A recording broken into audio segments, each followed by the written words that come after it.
horror writer Stephen King once said that terror is when you come home and notice everything you own has been taken away and replaced by an exact substitute. This quiet violation of your sanctuary by an unknown entity with equally unknown intent. This fear is realized in Satoshi Kon's 1997 film Perfect Blue, the plot of which watches our protagonist and ex-idol Mima desperately try to make it as a successful actress. However, Perfect Blue doesn't just highlight the struggles and personal sacrifices that you make in the pursuit of fame, but also the creeping reality that your image no longer belongs to you. Your face, your body, your sense of self. These are all things that are unique to us and we have control over. However, when you start to gain fame or infamy, these things are now suddenly public property. Your entire being can be rewritten in the mind of anyone observing you. You could be their best friend, their lover, or their enemy. Strangers that you've never met and likely will never meet feel emboldened to make a judgment and statement on who you are and who you must be. And just as Mima's stalker watches her dance through the palm of his hand, in 2025, we now watch each other through the black mirror.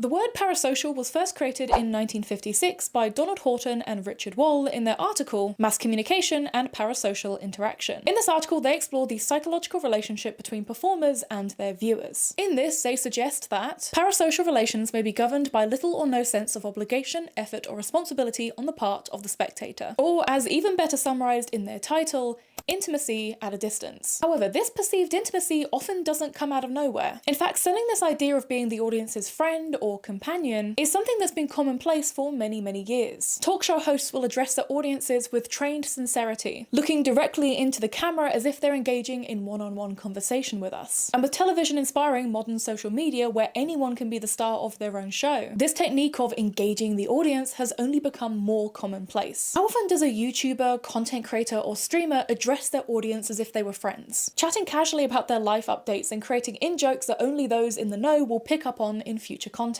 Unlike traditional forms of media such as television or the silver screen, social media was designed to be much more intimate and personal. And for those who are able to make their presence on these platforms into their full-time job, there is a sense of necessary survival in building this bond with your audience. Streamers rely on this micromanaged digital companionship in order to grow and bring in donations. After all, many of us, whether we like to admit it or not, have probably rejected a homeless person who's asked us for change. Now, this could be because we genuinely didn't have any change on us. I mean, since post-COVID, most of us don't. Or it could be that maybe we just simply didn't feel safe walking to the ATM to take out some cash. We can be hesitant to give away the currency in which we sell our time for, especially when the vast majority of people themselves aren't living at large. However, we do feel more compelled to give that money over to a jokey, friendly member of hospitality staff. We do want to help out a friend if they're strapped for cash or maybe they're fundraising for an important event. Creators allow this glimpse into their life for free, and as we get to know them and gel with their humour, the desire to donate or support just comes organically. We can become emotionally and sometimes financially invested in their well-being. And so you may be listening and thinking, what's the issue? Surely if creators are leaning into this form of social engagement, that's kind of the trade that you have when you no longer have to clock into the underpaid job that you despise. And sure, to some extent that is true. Being a creator is in many, many ways a significantly easier job than your standard job in hospitality or retail.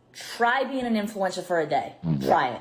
And unless you make it to the top of a very densely packed tree, you likely still have good autonomy over your time and your schedule. You can wake up in the afternoon, work a couple of hours, and clock off before dinner. But the thing that you don't have control over is other people. Just as Mima starts to struggle to recognize who she is, as those numbers rise and talk about you increases, Mima's routine of catching the train, buying groceries, and relaxing at home with little interference is suddenly disrupted with online discussion and an immediate need to abandon her relatable day-to-day routine. The genuine authenticity that you likely started out with online is now seen as performative. That medical issue that you previously mentioned so casually on an unsuspecting Wednesday afternoon is now being combed over by strangers behind screens. You log on to platforms like TikTok to just doom scroll before bed for a couple of minutes, only to have your name, your persona, your face dragged by numerous strangers who just don't like you. People who are invested in your downfall. Suddenly that relatability of being just another person is challenged when you realize that you're no longer the underdog you once were. With a small turn of the tide, you can go from being loved to despised. The bar for being good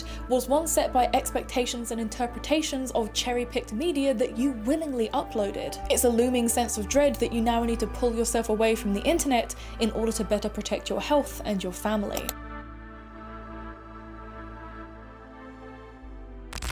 You're like a best friend that lives in my phone. This is a statement that I've heard a few times now in reference to my videos, all from perfectly friendly and well-meaning supporters of the things I create. And when first hearing these statements, I actually found it really reassuring, because my aim with my content is to come across as approachable and confident. To me, compliments like this felt like the byproduct of a job well done. However, as I grew more accustomed to my growing platform, reach and impact on my audience, statements like this began to make me feel a bit uneasy. There is Adi Harajuku, which is almost like a drag stage name. Online, she's this bouncy, expressive, fun, confident person who most of the time tries to tackle things with a level of nuance and level-headedness. However, I'm not really like that most of the time. If you catch me on any given day, I'm probably not in my most flattering or favourite outfit. I very likely will have messy hair held together with dry shampoo, and if you grab my attention to say hi, I'll probably be very friendly, or I'll be very awkward. Addie is me, at least technically she is.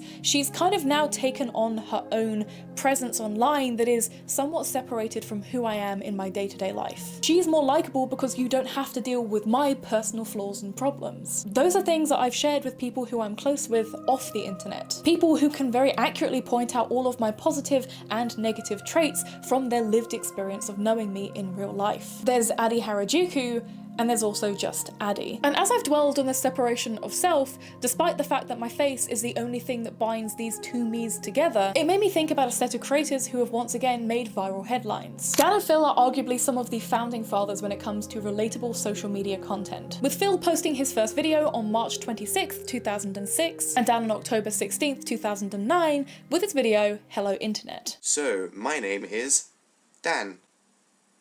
Nice to meet you. And this is my first proper video, I guess. Woo! I mean, I've kind of always wanted to be somebody that posts videos, but I guess I've never really had the confidence or the motivation. There's the person with tissue paper all over his face. But that was until some really good friends I've made recently persuaded me to give it a shot. And so I am. These unassuming British guys both gained viral internet status off the back of some rather unassuming vlogs about their day-to-day lives and their growing friendship. And ironically, one of these videos was called How to Befriend Your Favourite Internet Stars. Organise a time to meet and your dreams have come true.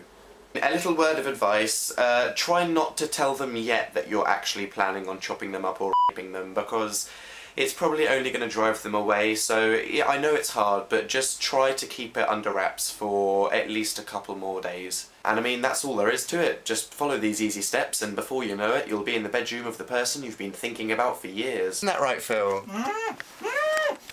Yes. But the growing fandom, as it came to be called, took to theorising and romanticising the relationship between these two men, two real people. Jumping onto AO3 in 2025, there are nearly 17,000 pieces of written fiction by fans of Dan and Phil. The tags for such range from things like mental health issues to far more explicit and smutty archive warnings. The oldest dates back to March 2011, and the latest as of editing and writing this was posted on the 24th of October 2025. By definition, Dan Howell is not mentally well. He's slowly losing hope and realising that he's not capable of having a normal life, with the list of mental disorders that suffocate his will to live. Honestly, Dan isn't sure if it's really worth it to try and survive, until Phil Lester involuntarily steps into Dan's life, and by Phil's definition, Dan's more than worth it. Dan and Phil's openness and monetization of their relationship allowed others to feel entitled to being invested in their personal lives. The supportive fandom that was brought together by the quirky, unique, and endearing content created by these two men was both their wings and their cage. This investigation into their sexualities and the pressure of adhering to the expectations set out by fans is something that has been addressed in more recent years by both Dan and Phil, especially in their most recent viral video called Are Dan and Phil in a Relationship? The truth. How does that word make you feel? It used to make me feel scared, and now Visceral, triggering reclaimed sensation. it. I've reclaimed it. And this idea of Dan plus Phil, oh, it was a popular idea. It got big. Yeah, fan on Tumblr was one of the most talked about things of all time. We ruined that website. We were breaking records on Wattpad. Two of the most written about people in the history of fan fiction, literally. Tumblr recently had a poll for the best real person fic shit of all time, and we won. We did. We beat Jesus and Judas, and I don't believe that they were popular. I think people just thought that was funny. I mean, but we beat them. There's some good shit out there. It makes a good read. Suck it, Jesus. Now, some think that shipping real life people is problematic. Ooh, I think that humans cannot stop this natural tendency, so we might as well embrace the good sides of it. Fan fiction, creative writing. I love it. How will the next generation of best-selling fiction authors train? They need the yowie. And look, that's fine mostly, but then it becomes, I wish they were really dating. Are they? Are they gay?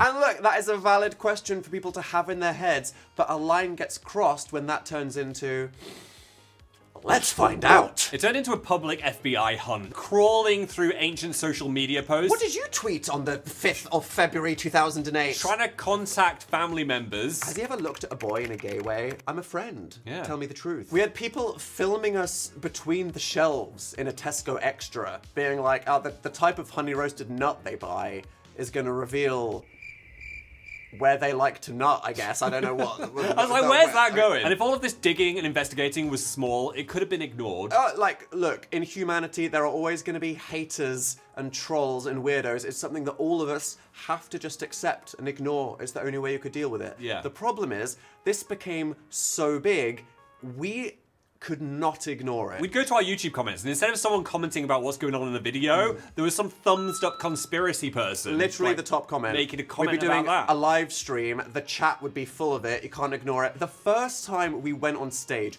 The Amazing Toys Not on Fire, Ever. 2015. Yeah. We were up in Scotland. Oh my God, I remember. Dan and Phil about to say their first line on the first day of their tour, and someone in the audience screams, and 3,000 people in a concert hall lose their minds. Yeah, and I was Cut just to my like, internal monologue. At this point, has it gone a bit too far? It's weird because it's almost as if people are no longer interested in the real you. It was kind of disheartening when you put so much effort into a video and then all the comments were like, oh my God, they touched. In this internet-breaking video, Dan and Phil confirmed their romantic relationship, as well as reflecting back on the behaviour that they experienced from fans. They handle what must have been an incredibly strange and difficult situation with a lot of good humour and grace. They take the existence of these fanfictions in good stride, and they can laugh with each other about how dedicated some of the vocal minority could be. However, what can't be ignored in this video and Dan's previous coming out video is how the internet unintentionally made coming out such an incredibly difficult task. There were enough for it to become too loud to ignore. And in a way, because we all know how negativity stands out, you see 100 people saying, congrats, this is amazing, and one person saying, ugly rat, I hope you die. That's the thing that you remember. There were a lot of people that were like, fan is not real. No. They are straight Christian boys. Trad lads. Sport. A lot of people probably wanted you to be their future husband, Yeah. Phil. Yeah. And because it got so loud that we couldn't ignore it, we were being left with a choice of either address it or suppress it. And multiple times, I spoke up about it. Squishy. Such as the very, very infamous to this day tweet, Oh no. FYI, I like vagina. I don't think you trying to suppress it worked. No, the Streisand effect. If you say, please don't share where my house is, everyone's talking about it. So me messaging people on Tumblr saying, hello stalker, can you please fuck off? Which, by the way, sorry for being rude, but at the same time, fair enough. Leave us I alone, suppose. maybe. Yeah. But this didn't stop it. This added fuel to the fire. Oh, I made it completely worse. You fanned And the flames. For the most toxic people, it just made them hate me because me trying to deny it was getting in the way of their fun. Yeah. They wanted nothing more than for fan to be real, and me saying no meant that it was like I was some evil showrunner that was stopping their favourite character from having the gay storyline that they wanted. Dan has been open about how difficult self-acceptance was off the back of bullying and the pressure of heteronormity during his adolescence. Having his first boyfriend also become his very public double act online compounded this pressure to either come out and confirm the rumours, which inevitably would lead to invasive questioning, or to publicly suppress his relationship with Phil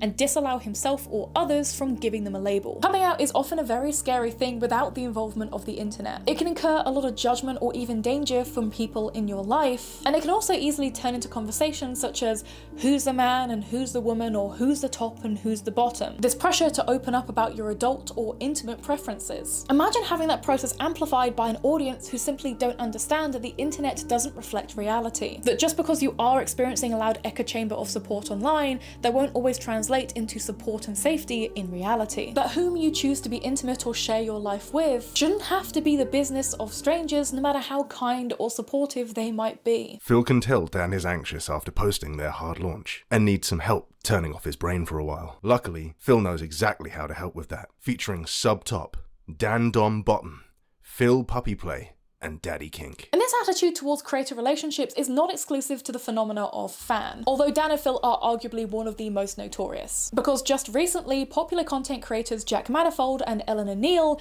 publicly confirmed the rumours that they had amicably separated from their relationship. However, for whatever reason, people online found a way of making what was a personal, intimate breakup into something that was all about them. TikTok edits began getting posted of the announcement, using songs like Blackbird by the Beatles, or even clipping unrelated streams to compare how both of these two people were handling the breakup. So many comments were speculating that Jack had cheated on Eleanor, and even videos were created that tried to spread that rumour further, choosing one to be the villain and one to be the victim. Quite often in the minds of fans, especially from two people with two separate fan bases, somebody has to be good and the other has to be bad. The breakdown of any relationship is hard no matter how unproblematic the circumstance might have been. People can grow and just change apart, and sometimes we can't always walk down the same pathway that we had planned with the other person. Blocking ex-partners and taking that space for yourself is often a pretty common part of the healing process. It removes any guilt about moving on, being messy, or finding ways to cope. But often with creators, the idea that one has blocked the other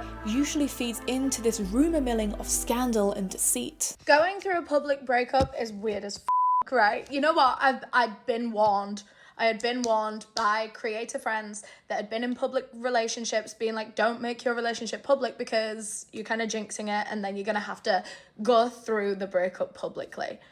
Nothing prepared me for the edits to "you will never get away from the sound of the woman that loves it." Shut the f*** up! They're coming up on my For You page. I should just delete this app, but it's actually funny as well. Like, I was having a conversation with my friend the other day and I was like, it's all fun and games when it's happening to someone else, and now I'm seeing clips of my own relationship like that.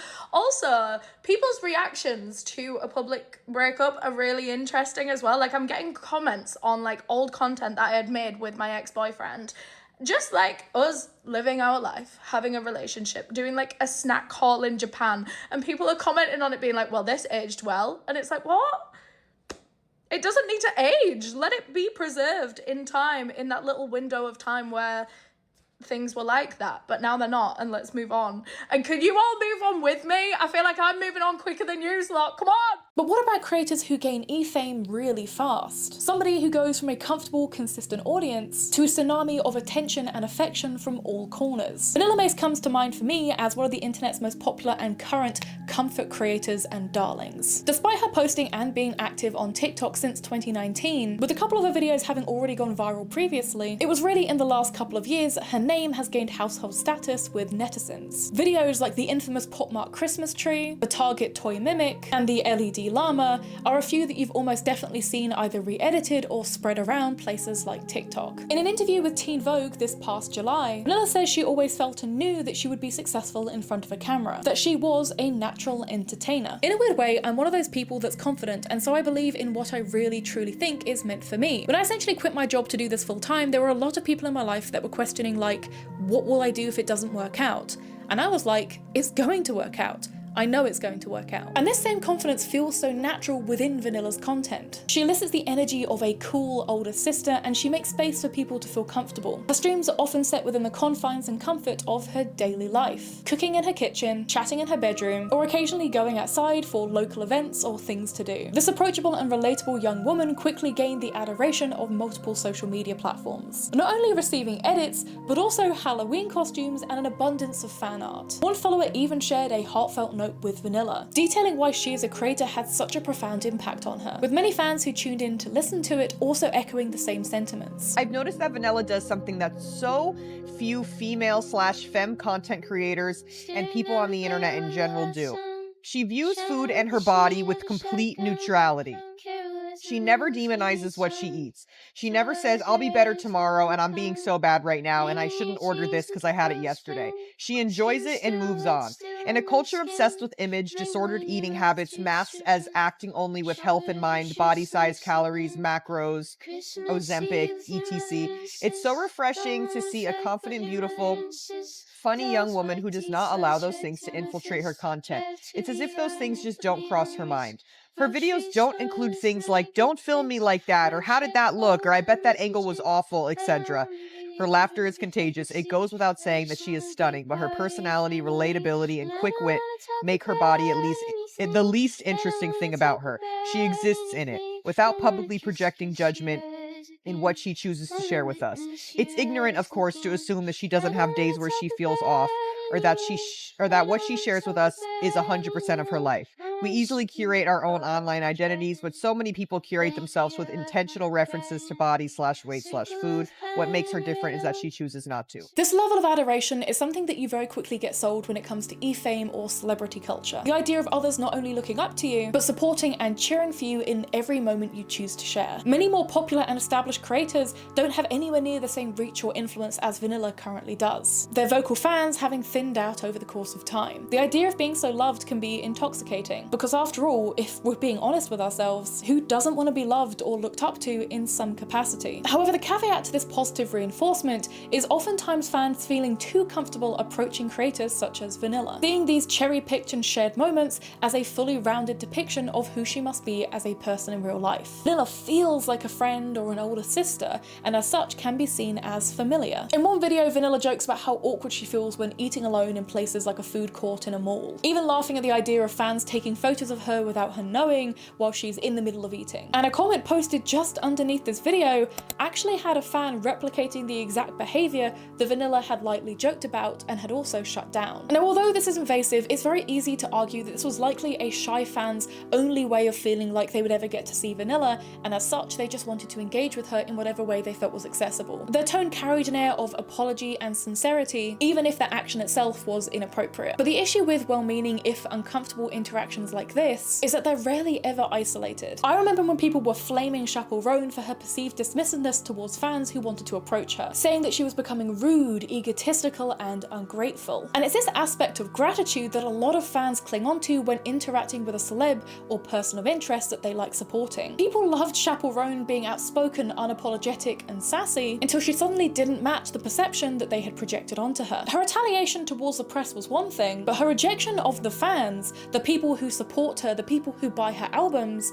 was a step too far. And unfortunately, as Vanilla has started to find out and be subjected to, people love you until they don't. The love of people who follow you and watch your content is not unconditional. When you're at the top of the tree, you're no longer this underdog, you're somebody to knock down. All of a sudden, you're expected to know every niche on and offline drama. You're meant to be neutral and lighthearted, entertaining as well, while still covering world news and important, difficult subject matter. You're meant to be patient and kind to everyone to a degree that could make a saint blush. By proxy of her growth and the people that she started to engage with as a content creator, Vanilla found herself in hot water. Drama and association with creators such as Hassan and Cutie Cinderella all began to backfire on Vanilla's previously flawless reputation. All despite these controversies having little to no serious input from Vanilla herself, and most often being the byproduct of her just awkwardly sitting on stream, being put in a difficult position. Suddenly, the platform and outlet that allowed this artificial intimacy at a distance now posed as a far too direct way for audience members to demand explanation or redemption. The internet's older sister was becoming visibly distressed and tired, trying to do the right thing and fixing the wrongs of others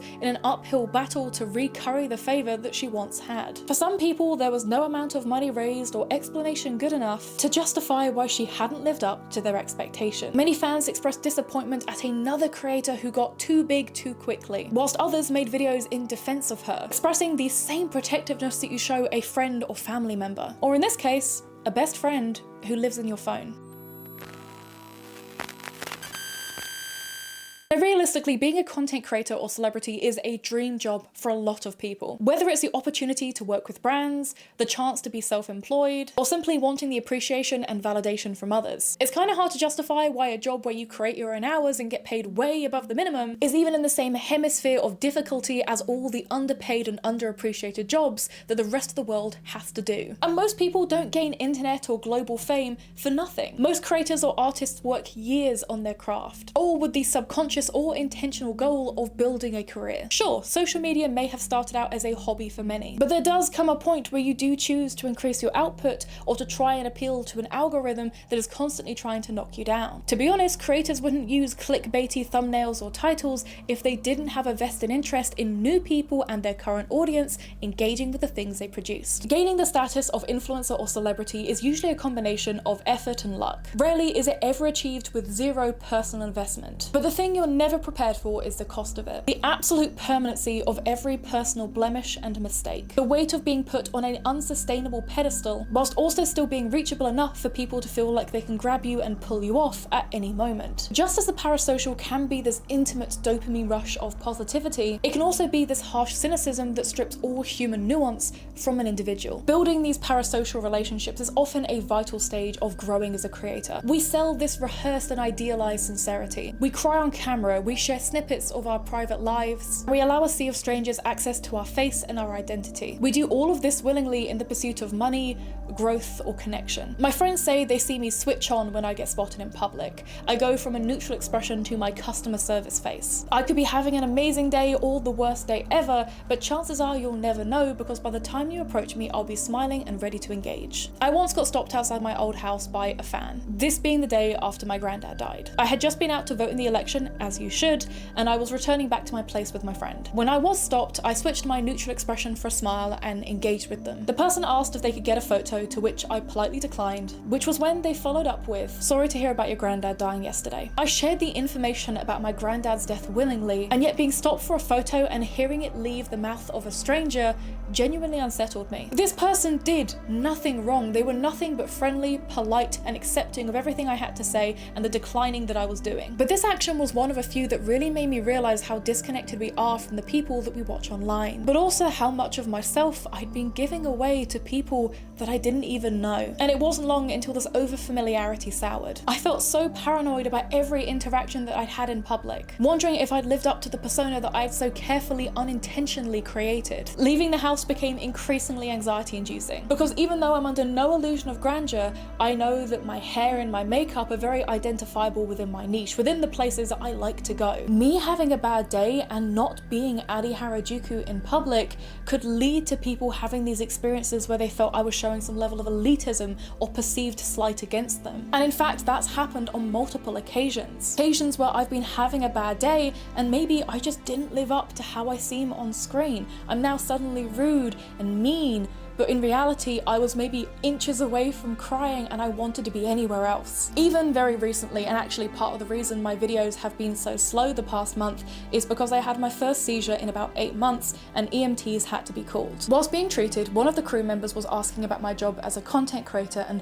what it was like being an influencer and where they could find me online. My friend tried to gently shut this line of conversation down because I was so visibly uncomfortable and they tried to switch the subject. However, the same EMT continued to try and talk about being a content creator, even saying, "People online can be mean, can't they?" And mind you, this isn't the first time that's happened either. Plugging in an ambulance worker's Instagram handle whilst post-ictal is possibly my most unique experience. And the thing about this weird new parasocial world is that even right now, I'm reading off a script that I wrote and rehearsed. Though my words are sincere and my experiences are true, the attempt to humanize myself or the experiences of other creators of varying sizes only feeds further into this digital relationship. Right now, I'm making myself appeal to you as if we're talking one-on-one. We're the only people in this room. I'm sharing things from my life with you. I'm building this trust between us, trying to make you understand me, relate to me. Past a point, is it even possible to be sincere online? Once you've reached a perceived status of influence, can you ever really be trusted to be honest? Is what I'm saying only said to manipulate you, or is it me desperately trying to break through this boundary of viewer and performer? If I cried on camera, would that make me more sincere, or would it seem like an attempt to garner sympathy? Can the relationship between the performer and the voyeur ever not be parasocial to some extent? I wonder if this sense of trained authenticity is why I began experiencing more and more people feeling comfortable crossing boundaries. A man who had come to my meet and greets on multiple occasions and had never been a problem suddenly began insisting on me drinking a vodka lemonade that he'd bought me at a Comic-Con after party, faking taking a sip himself when I insisted, and to the view of all the people around me. And then when I left his line of sight to dispose of this drink at the bar and to buy myself my own one, he physically assaulted me by really roughly shoulder barging me and flipping me off to my face, only to leave and then later join onto Discord group chats and DMs saying how much of a bitch I was. Or even just people that I've never heard of or seen before, people who don't even necessarily follow me on social media, sending me DMs saying that if I don't reply, they're gonna harm themselves. When parasocial relationships go too far, somebody always gets hurt. Vulnerable fans can be left open to opportunistic predators that will take full advantage of their status. The reputation that titles like YouTuber have don't come from nowhere. It's the result of a pattern of abuse of power. People realizing that we can't trust the people that we pedestalize and build up from nothing. No creator should ever be held in such high regard that their fall hurts others on the way down. In this way, parasociality can hurt a viewer. It can leave them open to forms of financial manipulation and intimate coercion. And those typically most at risk of this happening are usually kids, or those who don't always have the capacity to consent. Whilst on the flip side, the real people behind your favorite gameplays or video essays are boiled down into cynical memes and are analyzed under the inescapable permanence of the internet. Cursed to live up to an ego that just simply won't let you go back to putting fries in the bag out of admittance that your golden era has long since gone. Fearing leaving the house or meeting the community that you helped build up, all in case one fan chooses to take things too far. Legacies built on the unstable foundations of shifting opinions. Funky Frogbait is a sellout for buying a Labubu. Curtis Connor is a performative male. Baby No Money is a poser and a trend hopper. And Adi Harajuku should end her life. Mima's success as an actress ends up being due in part to the parasociality that she experienced as a victim. But sadly, unlike Mima, I fear most of us won't have it so lucky. Our doppels will outlive us. Our longevity carved by individual interpretation, and who we are when it's all stripped away, being indistinguishable from the digital caricature that we build. But I guess let me know down below, what's a parasocial thing that you do? Have you ever experienced anything super parasocial? I think it's one of those things that all of us engage with in some way, whether you're a creator, whether you're a viewer, or even if you flip the narrative at some point in your life. I remember as a kid, I emailed PewDiePie when I was probably like 10 years old, maybe 12, saying, oh, hey, do you want to be friends? Like, I like your videos, do you want to be friends with me? Obviously, he didn't want to be friends with me, never got that reply. But I genuinely believed that who I was watching was somebody that was so contactable that I would get that reply. I don't think any of us are immune to this weird world of parasociality, even if it's just calling people our friends just because we follow each other back on social media. I sometimes do that. I sometimes refer to people that I actually have never really had a full conversation with or don't know any intimate details about my friend, purely because we have being a creator that's mutuals with each other in common, and that is parasocial, and it's something that I have only started to realize is kind of fucking weird recently. And I also don't want people to come away from this video feeling like, oh my god, don't approach me in public, don't even think you can approach me in public, because that's also not what it is. But I want people to realize that this parasociality doesn't do anyone any good, because if you meet me in person, you're expecting me to be this big, bubbly, bouncy character that you're seeing on screen who's actually I'm really sick right now. I am so dosed up on everything right now to keep me going, to finish this video, to edit it in time. But this character that you're seeing on screen right now, it's still a part of me. I'm still me. I'm still kind of me, but this is the best part of me. You're not going to see the outtakes where I'm burping, because I burp a lot for some reason. I don't know all the air I swallow. You're not going to see those outtakes of me burping, because why would you? Why would I leave them in? It's not relevant, it's not needed, but that's a part of me as a person. You get the best bit of me. You don't have to live with all the other things that make me human. And I think that's one of the things that we forget, is that every single person has something about them that is kind of shitty or annoying or an ick. And it's so easy to see this idealized version of people online and not realize that they are a caricature of a real human. But yeah, also want to thank the Patreon supporters. There is literally no way of transitioning this without it being, again, incredible. I have to be so self-aware with this, because I'm so morbidly self-aware of this. But I do want to thank the Patreon supporters who do pay money to me because they enjoy what I do, because I'm their best friend in their phone, maybe, hopefully not as an insult. It's meant since. Anyway, I want to thank all of my Patreon supporters, especially my Oshi tier patrons, who are Nina Hopkins, Idiot Insomniac, Lucy, Shy Raw, Harakivo, Danny16, Sweet Misery, Meryl Lyram, and the Galmar. And of course, all of our beautiful otaku tier patrons as well, who you can see on screen. Starting at just $2.50 a month, you can support me and the content that I create over on Patreon. You can get ad-free viewing and downloadable access to all of my public YouTube content, and for otaku and Oshi tier Patreon members, you also get extra content and behind the scenes content for videos and unreleased footage. But as always, the cheapest and easiest way of supporting me and what I do is very, very simple. You hit the subscribe button and the bell icon beside it to never miss an upload, and you can also like, share, and comment down below to engage and show the algorithm that you like what you see. But thank you as always for watching the video.